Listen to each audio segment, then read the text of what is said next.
Well, scientists' careers depend to a great extent on publishing papers reporting their work in peer-reviewed journals.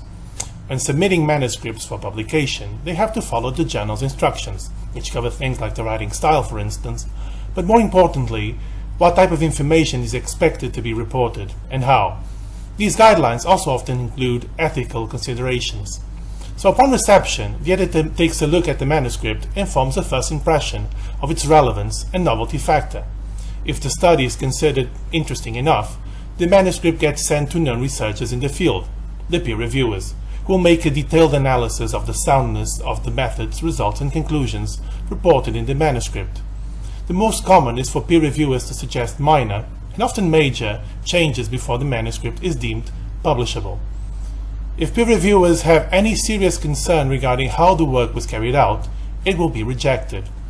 But what about animal welfare? Does it matter to journals, editors or reviewers whether animals were treated ethically?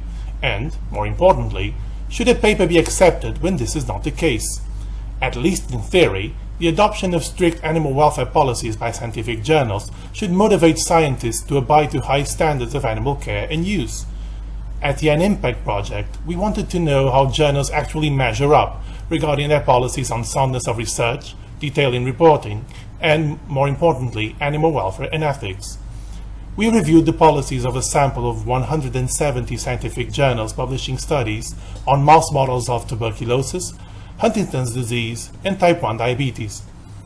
These fields have been the subject of previous and ongoing systematic reviews on laboratory animal welfare in our lab, which will allow us later to compare journal policies with the actual treatment given to animals, as reported in the papers published by these journals. So the journal policies were classified according to a 20-point scale, distributed into 4 categories. Category A, regulatory compliance. Category B, quality of research and reporting of results. Category C, animal welfare and ethics. And Category D, for the existence or not of explicit criteria for the exclusion of papers. So we found that 72% of journals scored below 8 points, which we considered would be a fair classification, and 91% scored less than 10 points, which would be around half the top classification. If we look at the score by category, we discover that the overwhelming majority of journals has some sort of policy in place on compliance with regulatory demands, or with animal welfare guidelines with varying levels of exigence. However, most journals scored 0 points for policies on reporting standards, and even fewer had any explicit policies on animal welfare and ethics, other than demanding a statement of compliance with regulations, or the ethical approval of animal studies, both of which are covered by Category A. Also, almost none of the journals had any explicit policy for excluding papers for not complying with journal policies. So in short, most journals are merely requesting a statement of compliance with legislation, or that the protocol has been approved by an ethics committee or regulatory body.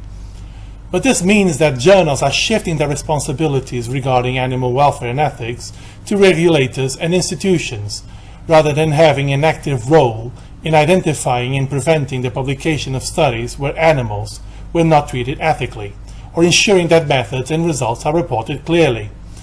Scientific journals should thus improve their policies to be more demanding regarding the ethical treatment of animals, as well as improve standards on detail in reporting to allow an adequately informed appraisal of methods and results and improve the replicability of experiments. But this is not the whole story. For journal policies to have a meaningful impact on how animal experiments are planned, carried out and reported, they must not only be set to high standards, but also be duly taken into consideration by editors, reviewers and authors. Hence, we also decided to survey journal editors to have a sense of current principles and practices regarding animal use. But this will be a story for another video.